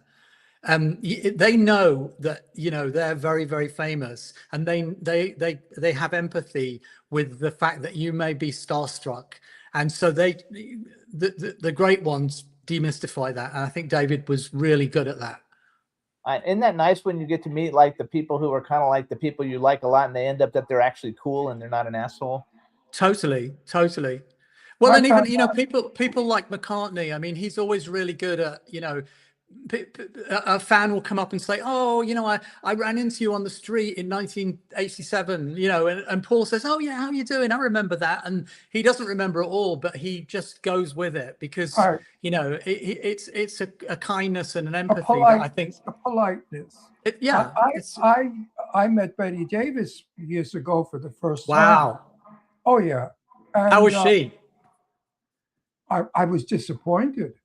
I expected her to be from Now Voyager, like YS for the moon, we have the stars. No, she's not like that at all. She's very Connecticut or very Massachusetts, very down to earth, has a dirty mouth, likes to drink and smoke. I mean, she's a tough old broad. She's nothing like you see on the screen. Nothing. And So funny- she's not like, No, she's she's not- got to watch. She likes the dirty joke. And She's not the funny. Baby Jane character. Yeah, no, No. she's not the woman that was untouchable that we saw on the screen. The lady. No, Betty was a down to earth regular broad, and I Yeah. loved. She was nice. I like That's She was great. nice That's great. to me. She was very nice to me. She wasn't nice to many people, but me, she was nice to. Because I think she felt what I felt. And if you're not like you're very nice. I think you're a terrific guy, and Thank you you. make people feel good. So you make people like you. And I Well, think Bessie didn't. She probably wasn't that nice to Joan Crawford. well, Joan Crawford was not nice to her. Joan Crawford was a bit of a bitch. You know, she was a nasty old lady, a drunk. She was a drunk. Not that Betty wasn't. Betty was always belting them back. But I went to one pet party at Betty's rooftop when she lived over on Havenhurst. And she was very Margot Channing Ah, for the evening because she thought that would work because it was all gay guys there, like 100 gay people. And they were just walking around in a coma because they thought they met Margot Channing. So we've only got a couple minutes, and I want to just so now now from what I read, now you're on the faculty of USC Jimmy Iovine and Andre Young's Academy, and you're leading the Master of Science in Fashion Innovation program. What is it? Tell us what that actually is. yeah. So it's essentially approaching fashion not in the way that it's taught at Parsons or St. Martin's or any other school. It's looking at building not collections, but finding products that work for, let's say, an underserved consumer. So it may be, fashion brands don't think about, I'm over 60, right? So once you get sort of past a certain age, fashion brands are not really targeting you anymore. Their ads all have young people who can't afford the clothes or the bags or the Right. shoes. And Yes. so, let's make fashion available to seniors. Let's make fashion available for people with disabilities. Let's make fashion available for people that haven't had access to it, in normally, So I think it's in America, it's like a $23 billion opportunity to make fashion for people with disabilities. If you have lack of mobility in your hands and you can't button a shirt, why not put magnets on it? Why not think of an innovative way to make fashion accessible? And that doesn't mean to say that only a person with disabilities will wear it. I was talking to somebody yesterday and they were saying, oh, wow, I'd love a shirt, with, it's like it's not a passion killer when I have to just pull it off, the No, magnets you're snap right. open. I would like that. I would like a shirt that I didn't have to button. Okay, Yeah. my final question, because we're going to go soon. At age 60, are you happy and content with your success thus far? Yeah. Well, I'm 62. So I think Jimmy and I are the same year. Yeah, I'll be 62 in October. So You're both So older than I am. So we're Year of the Dragon, which is a very lucky Chinese sign, and I think I've been incredibly fortunate, and I'm very grateful for that. I have decent health. I am happily married for my wife and I've been together for 30 years. congratulations. Good for you. We've managed to do most of the things that we want to do in life without, we've had real setbacks. Obviously, everyone does, in business and personally and so on. But, I have to say, all in all, I'm extremely happy. If I went out the door right now and lightning struck me, I've had a good run. So I'm very, Good very for happy you. and I'm That's- grateful I for it. love all that positive stuff. And you have great teeth and great hair. Yeah, Somebody said to me, aren't you afraid of your hair? My mum was a hairdresser, so I've been dyeing my hair since I was 14. And somebody said to me a couple of weeks ago, aren't you afraid your hair's going to fall out? And I said, if it was going to fall out, it would have done by now. So Yes, I've with got all the nothing to stuff you lose. put in And, it. I used to dye my teeth hair. are still in my head, which is a good thing. So, I love it. I used to dye my hair years ago. And then one day I got out of the shower with my black hair and I combed it back. And I said, oh my God, I look like Bela Lugosi. And maybe you should. I let it grow in white. And it was the best thing I did because my black eyebrows and my white hair has been my trademark. So now when they do cartoons or whatever they do of me, it's always the eyebrows and the hair. Sure. So it's you have teeth and hair. Maybe, Ron, maybe you should try a color. Like if you were going to dye your hair, I know it's probably not your thing, but if you're going to dye it a vibrant color, Oh, I would like never what? do it. No. I know you. played- I knew you How would. does he know you wouldn't? But if you did, what color would you do? Oh, what color would I make my hair? Bright red. Great. There you go. That's my personality. No, I always play mafia gangsters, and gangsters don't look good with tinted hair. You got to keep it straight. He's and still tough. acting at 86. He still I gets know. movie roles and TV roles. Yeah, it's great. You keep doing it. I mean, I think I Well, don't. you're think going there's to any- keep doing it, Keenan. I'm When go- you're my age, you're going to be working still. I can't stop. I was No, trying to get my. neither can I. I was trying to get my wife to agree to move to Palm Springs, and she said, in 3 months, if you're not doing something, you'll be impossible to live with. And she's right. I have to be doing something. I do Because that's too. just, I wouldn't, it's I just my wouldn't personality. recommend Palm Springs in the summer. It's too hot here. And the too wind hot, is yeah, yeah. there, and the sand is very bad for you. So you Yeah, guys, yeah. this is Keenan Duffy. Go to www.keenanduffy.com. You can see all the different things he's doing. Get his book on Amazon. The book is called The Fashion Entrepreneur, The Definitive Guide to Building Your Brand. Came out in 2024. And follow him on Instagram at Keenan Duffy. Duffy has 2 Fs. Are you on TikTok also or no? Yeah. Your Yeah. TikTok's at Keenan Duffy. I'll have to follow you. Okay. Yeah. Keenan, you're a delightful gent, and I'm happy to know you. I'm happy to know you both You too. gave us a very good show. You're very talkative and interesting. Sometimes we have guests I want to kill myself because they're so bad. They're so boring. You say, "What the fuck am I gonna do next?" But you were terrific. And you guys go Thank you. stream Wait, Slink, you know what? Slinky, Big and Vagabond. And your personality does show in your work. I'm totally sure of that. Thank you. Have a great weekend. Thank you, Keenan. Thank you Nice for to coming meet on you. our show. Lovely to meet you, and thank you for having me on. Absolutely. Bye-bye, Keenan. Anytime Talk you soon. want. Anytime you want. All right. Bye-bye. Bye now. Yay, everybody. That was Keenan Duffy. I was so What a excited lovely because we haven't guy. had the only other designer we had is not really a designer, the guy who paints all the cool shit on the clothes, but that's a lot different than being a designer and having your clothes in the biggest stores on the planet.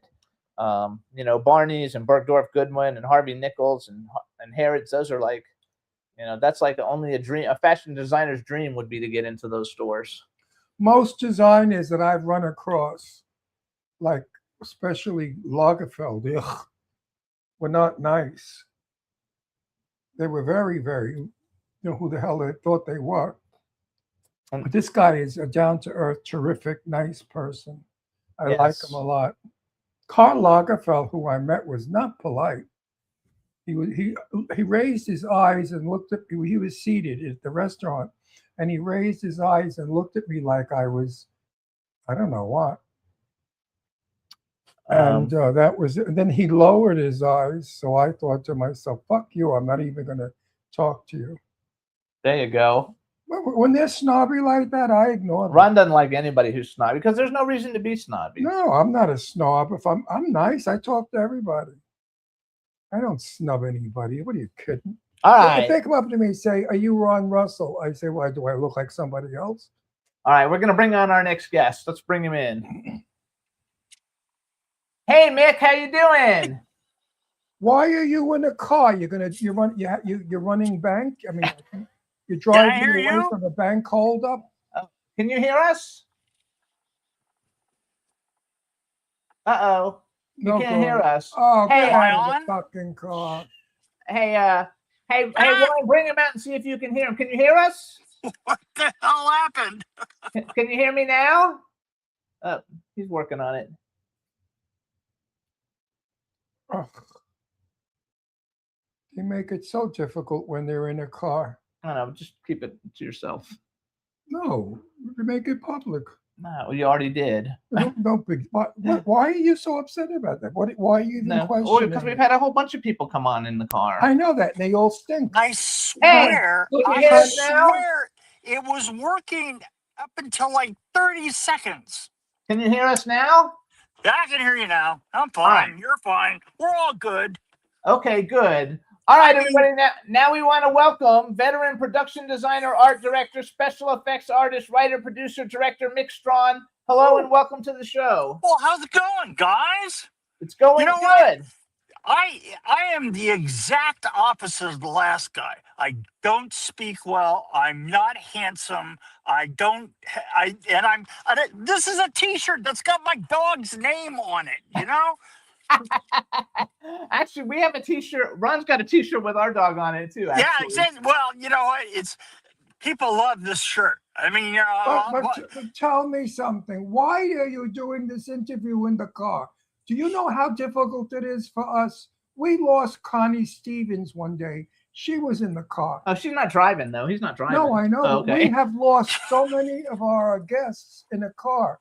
I have to tell Jimmy henceforth to tell the guests no cars. well, You could be I sitting am on a the vet- toilet. That's hold- okay, but no cars. hold on. I am a veteran. What? I am a veteran of doing this. I have done this literally 300 times In a between car. my car and my house and everything else. But you've Yeah. never been on our show, which is perfection. Well, I grant you that. Yeah, All right, we are the #1 show, in case you don't know it, in the world.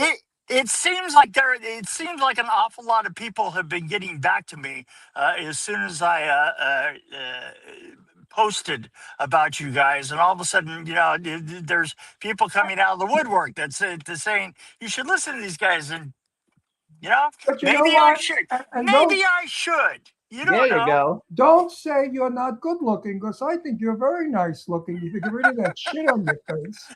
Shave and show people how good look. You got you know, beautiful teeth. You have a nice little nose, and I bet you're a handsome guy without all that hair. Actually, you are, because on your IMDb there's a picture of you without your beard. You're probably Yeah, very I don't- handsome. I don't really like myself without my beard. you I don't know. like myself without it either. You know, my problem is this: is I live in Tennessee, and my beard, I like to keep it California trimmed. You know, I mean, Spielbergish up against your face. You know, maybe so you get that 10-day feel kind of thing out of it. But I live in Tennessee, and I literally keep telling my barbers every time I go in, which is always 2 weeks too late. Right? I go in and I say, "Listen, could you take care of this for me? It's getting a little too Tennessee." I That got was it. a- Look like Kentucky. I got it. That was a joke, the Ron. Chicken guy. Ron. What's his name? Colonel. Kentucky Colonel. Kentucky Fried Chicken. Kentucky Fried Kentucky Chicken Colonel. Colonel Sanders. That's Colonel Sanders. Come That's on. who you look like. All right, so I want to get into this. So my first thing I want to bring up, because you've got an impressive resume, and I love horror. I'm a very big horror person, and a lot of the people that have been in the movies that you've worked on have all been on our show. You know what? I noticed that. I kept reading, going, "Oh yeah, well that's my friend. That's my friend. That's my friend." No, Yeah, you know none them of it- all. What? You know tons of the people that have been on our show. I do. I know We- tons of them. I couldn't believe it when I looked at your guest list. I was like, "Oh my gosh, it's yeah." But one thing we have never had, and by the way, we are the #1 film interview podcast in the United States. So we have 1.3 billion streams. Wow. Screams, and- not and streams. we're on the air- Screams. we're on- Yeah, screams and streams, huh? I gotcha. We're on the I air- gotcha. We're on the air for 18 years. Really? Yes, we're on the air 18 years, and I don't- we yeah, have you know never. what? I can't even do things I like for 18 years. Well, we have never had anybody who actually has production designer as their title. We've had, every kind of producer, writer, director. We have never you're really actually had a production designer. You're really missing out, you know? I know, that's why we got you, and you're like a really good one. So for all the people, since everybody who listens, not everybody, most of the people who listen to our show are in entertainment, tell everybody what actually does a production. I know, but I want you to tell them, what does a production designer do? Production designer is it kind of goes in hand with an art director to pull together the look of a film. And that kind of says that we're responsible for the look of all things. We are directly responsible for the sets and the locations and the props. Those are absolutely underneath our purview. We usually also extend our influence to the costumers and the DP. if you look at the beginning of most films, they come up as DP, or they come up as costume designer, production designer, DP, and then director, or then producers, and Right. you know, producers including anybody that held the other producers' penises, and then they get to the director. So tell me, how do you prevent actors, from swiping things on the set? I personally don't care. You know, the funny thing about it is, like, everybody that I know, people who worked in the film business have such huge collections of stuff that was on the films that they worked on.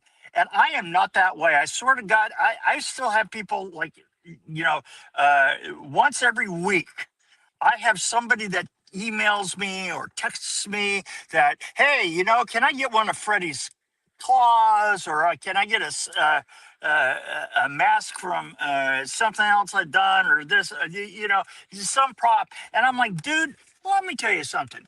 If you had asked me as I was walking away from the set when we wrapped, I would be fucking lucky to have a pencil, because I don't want to see any of it. I am like, you know that thing, like when you paint a painting. What is, if you were an artist? Either one of you guys paints or anything like that? Actually, he can. What? Yeah. You can paint. Well, what Paint. painting do you hate the worst of your own? It's the one you just finished, right? Yeah, usually. Yeah, that's exactly. I walk around and like, oh God, I couldn't see any of that. So that's let me I can what? paint. You can paint. Paint pictures. Yes. Yeah. Okay, hold on. Let's brag a little, since people don't know, anybody listening in, if they don't know anything about you. Here's some of the movies, you guys, that Mick has worked on in one way or another. Runaway Train, that was probably one of your Love first that movies movie. that you were on Love that with movie. John Voight, Eric Roberts, and Rebecca De Mornay. And Eric Roberts has been on the show. Yep. He's a friend of ours. Blade, you guys. Boogie Nights, you guys, we just had somebody on that had something to do with that. I forgot who. But Nightmare on Elm Street 3, which is my favorite of all the Nightmare on Elm Street movies. It's a lot of people's favorite. Nightmare on Elm Street 4, The Dream Master. Number 3 is Dream Warriors. We're really good friends with Jennifer Rubin. And Oh yeah, she's awesome. she's awesome. Leatherface, The Texas Chainsaw Massacre 3, you guys. And R.A. Mihailoff is a friend of mine. He's been on the show. Mortal Kombat, you guys. Buffy the Vampire Slayer. Probably one of the things that I'm the biggest fan of is the unreleased Fantastic Roger Corman Fantastic Four, of which I'm friends with Alex Hyde White and Michael Bailey Smith, and I've got a copy of it. And Alex and I are good friends. Yeah. Alex is terrific. So those are the ones I wrote down as the ones that I like the biggest. So let's talk a little bit about Nightmare on Elm Street 3, because that's my favorite one, and I think 3. When you first read Dream Warriors, did you immediately understand how visually crazy it was going to become, or it could become? There was an interesting thing that happened at the beginning of I literally, one of the producers, a guy, I had been working with the effects people on that. I've been working with Peter Chesney, Dream Works, and we had done everything that we could prior to the show. And I was going from the office. I was coming down to the big New Line Cinema office, and I had all the receipts for us to get paid for all of our preliminary work. We were working on the snake, and we were working on the wheelchair and all that. And Jerry Olson, I knew Jerry Olson, who just got the producer gig, and he and I were waiting. We just kind of like walked from two different places and stood there at the elevator. Okay. Stood there at the elevator, right, waiting for it to go up to the 8th floor, which was New Line Cinema's floor. We got into the elevator, and he goes, "Hey, Mick, how's it going?" We got to talking back and forth, and he goes, he says, I said, I'm just pulling in the receipts and trying to get a check for that last, for the working on the preliminaries of Nightmare on Elm Street 3. And he goes, it's a funny thing, I just got hired as an executive producer on that. And I go, really? You know what? You really need a production designer and you know what? I know the show already, and I built most of the mechanical effects on it. So, you know, it would be perfect, and you know that I'm good at it. You hire me as the production designer, and by the that's how you time got it? by the time the elevator doors opened, I had the job. Good for And you. that is, I have heard stories before. I've heard the phrase before of an elevator pitch. That's the first Yeah, an elevator pitch. elevator. That's the only elevator pitch I ever made, and it was complete. I Were got you- the job in the elevator. Were you ever an actor? I was never an actor. You'd be You a know what? good- Actors, You'd be a good You're very character. animated. You'd probably be good at You'd it. be a good character actor. don't you think? actors kind of get in the way of everything that I've lived my life doing. Right in between the camera, you know where actors are? Like, here's my workout here, right? Here's the camera up here, right? You know where the actors are? They're right in the damn way. Yeah, but if it wasn't for us actors, you'd be out of work. So shut your Oh, fucking mouth. yeah. So are you a big direct- horror fan? I have directed too, and I'll tell you something, man. You know, sometimes I walk away and go, they're actors. They're very important. They're very important. So have you always been a horror fan? Because I mean, you're talking about two of the biggest franchises that there are, and you're very ensconced with them. I don't know that I was as much of a horror fan. I mean, of course, I was raised on the 11 o'clock at night. Where in New York? In the 60s. I was in LA. I was raised in Where in New York? Yeah, were you? not in LA. He said, no, he said not LA. in New York. Oh, I thought he said New York. I was raised around Los Angeles, out in the San Bernardino area. And at 11 o'clock, all the Chiller would come on, Chiller would come on, and yeah. Elvira, and all of the movie shows would come on, and we would watch all. I was completely hooked on all the black and white, the Universal monsters, the later 50s Swamp Things, that kind of thing. I mean, just totally one of my favorite movies in the world is The Invisible Man. And James Whale is my favorite director. So, okay, I take that back. My favorite horror film is Young Frankenstein. Oh, really? Young Frankenstein. That's the one with Gene Wilder, right? Yeah, Yeah, I that mean, was a good movie. What'd you that's- think of the Killer Tomatoes? with the helicopter, I had friends who were working on that, and they were saying, and I feel literally sorry for them. two of them were saying, "Oh my God, I almost got killed by a helicopter today." That's what they said, and literally you can see a crash in the film that is the helicopter going down, and you see a bunch of people running away from it, and that's the crew. So I And so actually, I like Jeff Morrow died from that. A helicopter came down on him when he was doing a Twilight Zone. Oh well, yeah, You know who I Jeff was. Morrow was, the actor. Yeah, Was it I Jeff do. Morrow? I was working on Runaway Train when we lost a helicopter pilot. that's terrible. I mean, there's a Yeah. helicopter on the set. I stay far away. Yeah, yeah. They don't. You know what? You know what I've noticed? They don't have any fucking wings. And sometimes the pilots are loaded. So yeah. I like all of it. So let's talk about Fantastic Four a little bit, because I'm a huge Fantastic Four fan. I thought it was cool in the new Fantastic Four movie that just came out that they had all those people from the original Right. Fantastic Four movie in it. Even though I thought the movie itself sucked, I didn't like it at all. But it was bad, right? And it did a lot of money. It was. You know what? There was a. The thing is the way that the super films were done back. The superheroes were done back then was pretty cheesy. Other than Batman, all the rest of them were just very, very low budget. Of course, this was a very, very low budget. But it thing. was fun. It was But fun. it was though.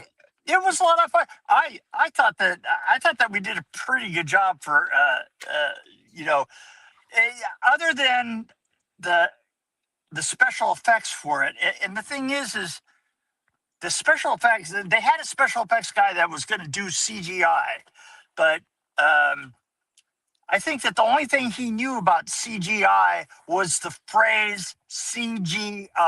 Right. You know, that was it. The guy was an absolute idiot, and he wasn't doing plates right or anything like that. You know, and I kept directing that stuff in the background for just miniatures and things like that to kind of like make the up for what coolest I could. thing, though. Like the fact that you know how to do miniatures to me is like the coolest thing ever. I did the miniatures for it in my garage. I did the top. Did I you did save the, them? Because that would be worth a lot of money.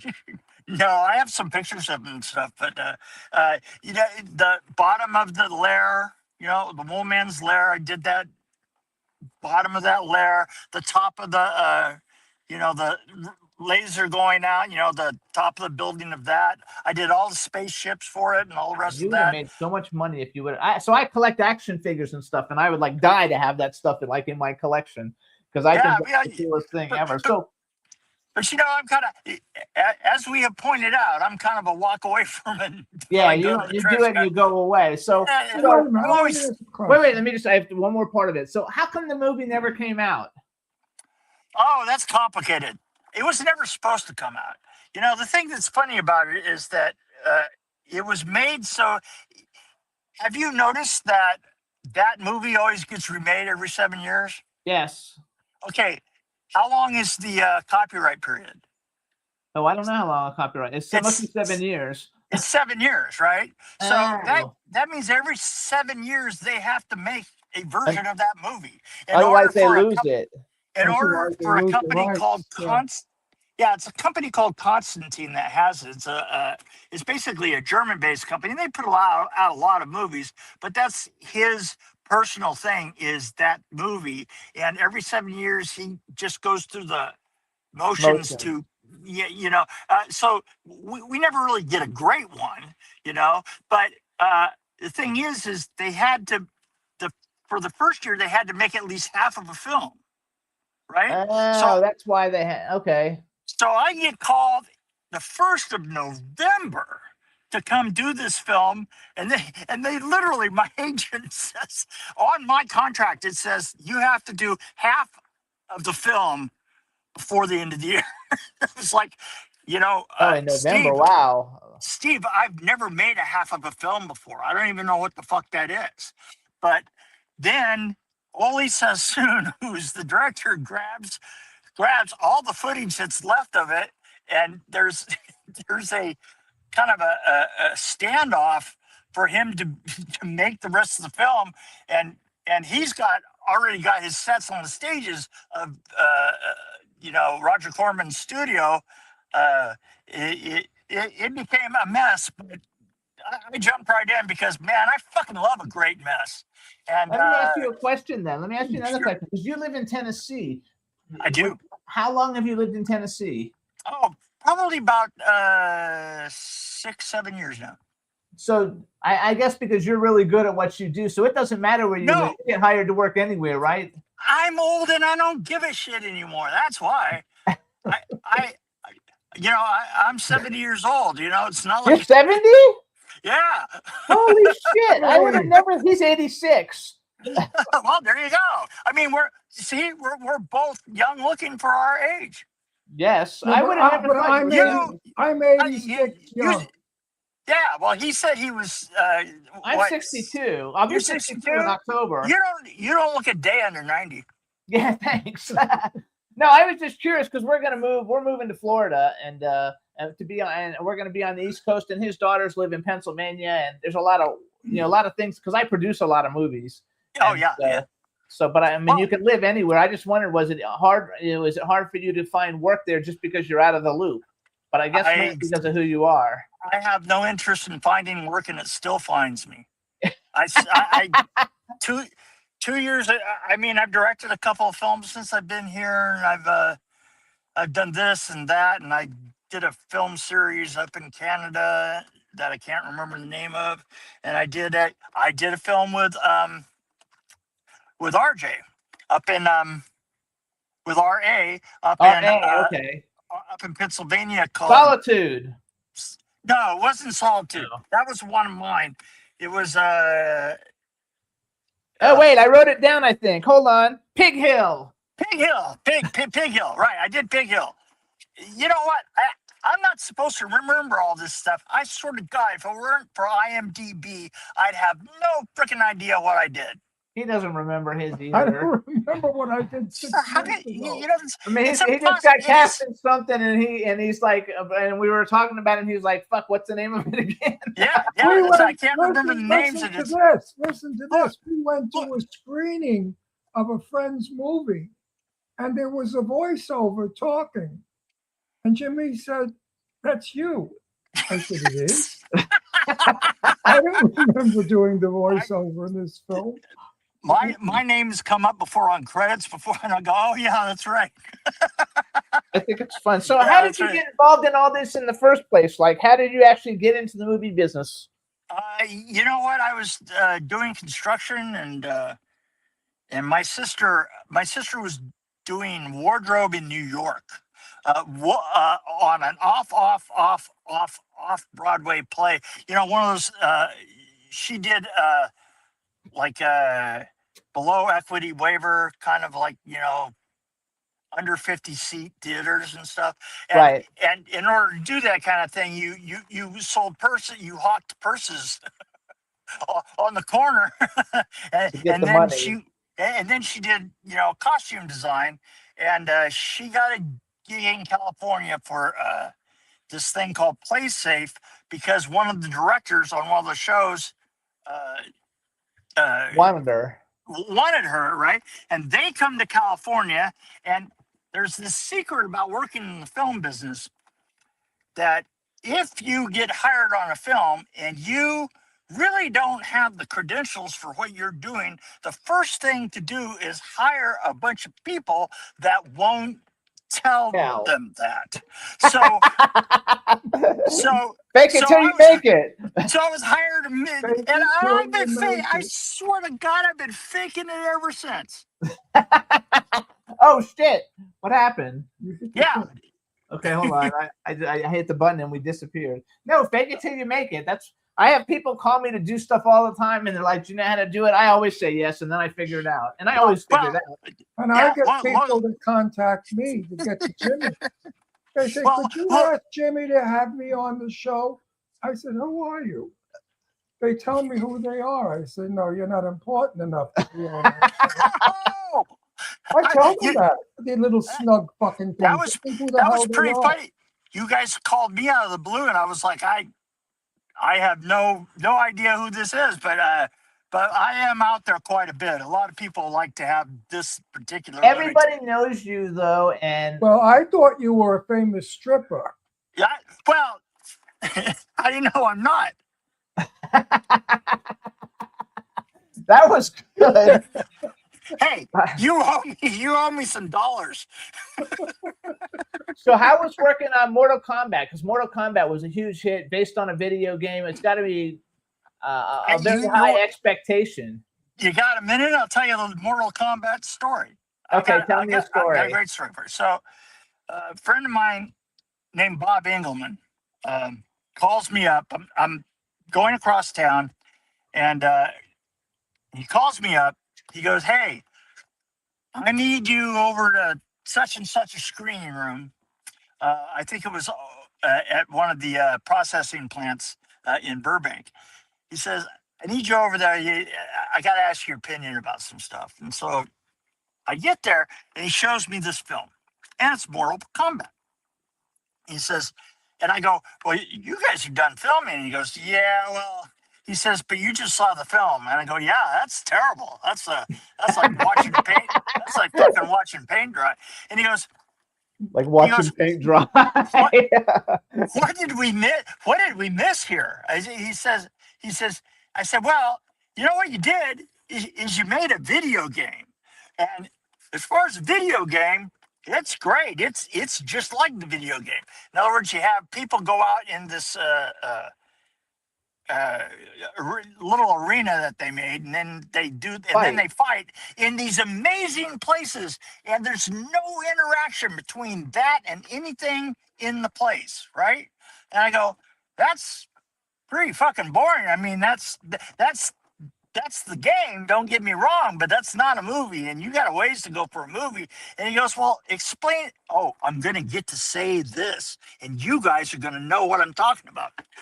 I told him, listen, tell me what you remember about the movie Robin Hood from the 30s. And he says, all I remember is this one sword fight. Yeah, I go, right. And what do you remember about it? Well, it's Errol Flynn's going up a staircase as he's fighting with Basil Rathbone, and then he jumps out and he grabs the chandelier and he swings across the room, and he goes down behind a table that he pulls up, and Basil Rathbone cuts the candles off, and I go, yeah, exactly. And that was pretty interesting because you still remember it, right? I said, this film doesn't have any of that. You need that. And he goes, oh. I say, what we could do is we could add a couple of sequences, and we could add a couple of insert shots that kind of like give us outside elements of the story that bring them into the fights, you know? And so then we had a reshoot that went like literally, we prepped for the reshoot for 2 months, and came back in, and I choreographed 2 sequences and did 2 enormous sets for it. And in fact, one of them, everybody goes, well, that was the best sequence and the best set in the movie, and it's the Scorpion's Lair. Oh yeah, I like that. So that was literally done I afterwards. was a big fan of the game. So I was a big fan of the game. I haven't seen the recent Mortal Kombat movies that just came out recently. I haven't seen any of them. I haven't seen them either. I got old, you know. I always like the things from when my time. But I like the Mortal Kombat movie. So whatever you did, it had to be, you did a lot to it because. Thank you. We did quite a bit of work. You know, they were shooting this thing in this grove where the guy throws this thing out, you know, and the other guy's hiding behind the trees, right? And I'm like, dude, this reminds me of an orange fight when I was a kid, when we were in the oranges, you know, down in California. This is just so boring. And I say, let's cut that out and we'll put this sequence in instead of this. And he goes, well, how do we get into your big set? And I go, oh, well, it's easy. We just use an optical asshole. And he goes, optical asshole? What's an optical asshole? And I said, well, let's just find a place where he jumps sideways because he's doing all the kung fu stuff, and then we'll just put an optical asshole up there, and we'll go. And he just like jumps this. into it, and he's in there. And that's fucking what we did. And all through all the call sheets and all the rest of that, it was called an optical asshole.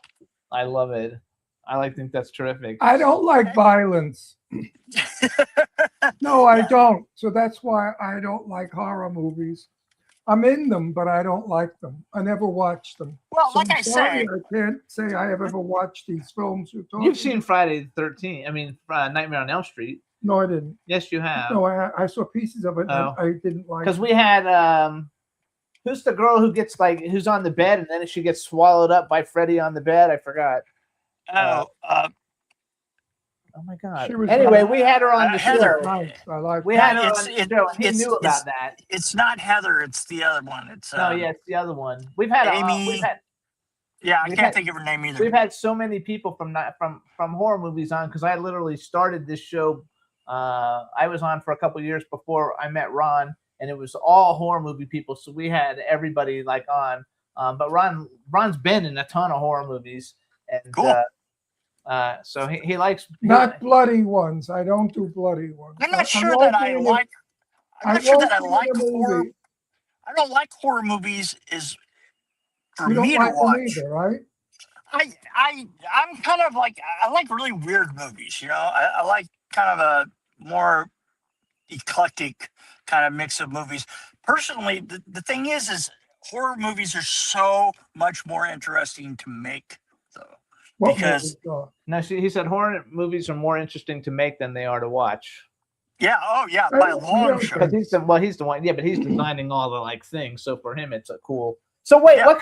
Like, if you're just sitting around, like, and you were gonna go home and you want to relax and watch a movie, like, what kind of movies would you watch, or what are some of your You know, favorite movies? You know, like one of the ones I really like, I watched recently. Um, be uh, be safe, stay happy, and don't die. Is Oh, I've an never even heard of amazing. it.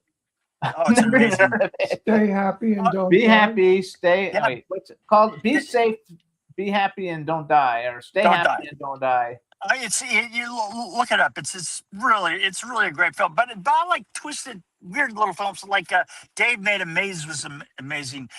You know, another film that was really a lot of fun. I kind of like, if I do horror, if I watch horror, I have a tendency to watch funny horror films.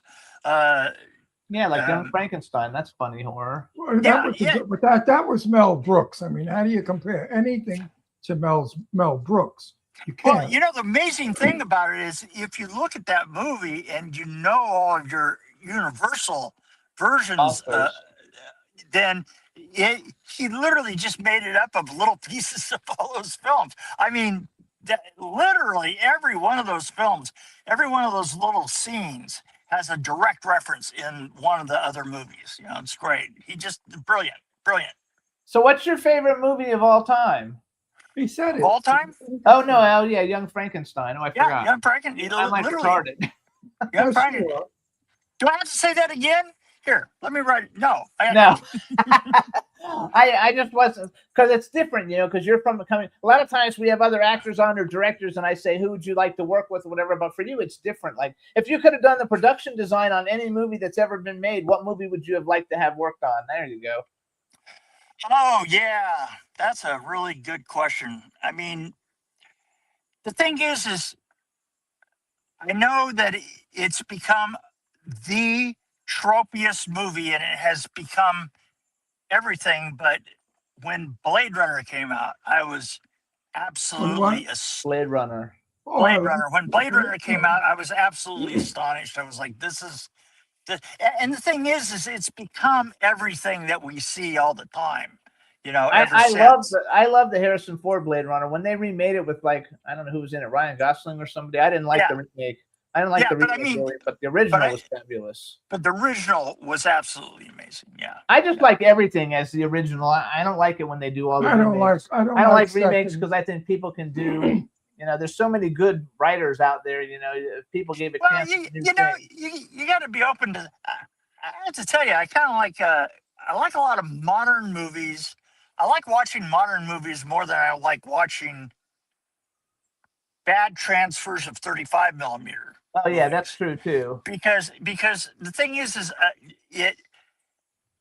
I would say that 8 out of 10 of the transfers that they made to digital suck. I Yeah, mean, they they just aren't look any good. so bad. Like the Nightmare on Oh. Elm Street. Like the Nightmare on Elm Street. There are like they did 4 or 5 different versions off of different prints and stuff, and just, most of them are just absolute trash. You know, just I just can't watch. I can't watch the lack of clarity. They're gonna make it You know, again. you know too. what the sad part of our business is? I read a lot of scripts because Jimmy gets them and he hands them to me. I read them. If I think they're decent, I let him read them. So there are so many wonderful scripts out there that could make great movies, but they can't get funded. And that's the heartbreak. When I turn down a script, I say, Jimmy, why isn't this film getting funded? It's such a good story. And he You know, says, there are so many elements that go along with that because I produce stuff too, and I have to tell you, it's one of the hardest things that you can do is to make a movie and get it in front of an audience. You know, there is no easy way to do it. And every way that you do it, when you do it like in a certain way 1 year, it won't work the next year. You Yes. know, I mean, it is a process. It's amazing that that movies get made these days. But you know what? The thing is there are a lot of people out there that are making, you know, with no money at all, are making some amazing movies. You should take a look at a film called Dave Made a Maze. It is very, very low budget film. So good. So well They done. made it maze. All right, so we're out of time anyway. So you guys, this is Mick Strawn. You can follow him. So his Instagram is MQMIQ3. You should have made that easier for people. But that's his Instagram. He's a great super talent. Thanks so much for coming on the show. It was a lot of fun, and congratulations on a phenomenal body of work, which I'm sure will continue going even though you don't look for it. And we want to thank you for coming on the show, and we'll see you on Facebook. Thank you very much, guys. Take care, Mick. Take care. Thanks. Bye-bye. Have a good one, babe. Bye-bye. It's a very interesting show today. It's going to do well. That I Mick hope guy so. has a lot of fans, and the fashion guy will react to it. It's a whole different crowd of people because we don't ever have fashion stuff on. So it's good. So we'll see you guys next week, everybody. Bye-bye, because I don't know if we're still on. I hope my eyes are better so I don't need those stupid sunglasses. Hopefully he's already turned this off. What? Hopefully he's already turned this off and we're not talking. Oh, we're talking to myself. This is MC Alfred. I'm just chilling, Jimmy Star, yo, sitting down and designing. Where every man never thinking, what are we gonna be wearing? Yo, I'm a Liverpool MC, you can't test me. Big up the girls inside the party. Let's get down to crazy Jimmy. Big up myself and known as Alfie, the one and only, the Turkish MC. Always love the clothes of Jimmy. Bitch, I'm your one I wanna be. Jimmy Star, new celebrity. We'll take you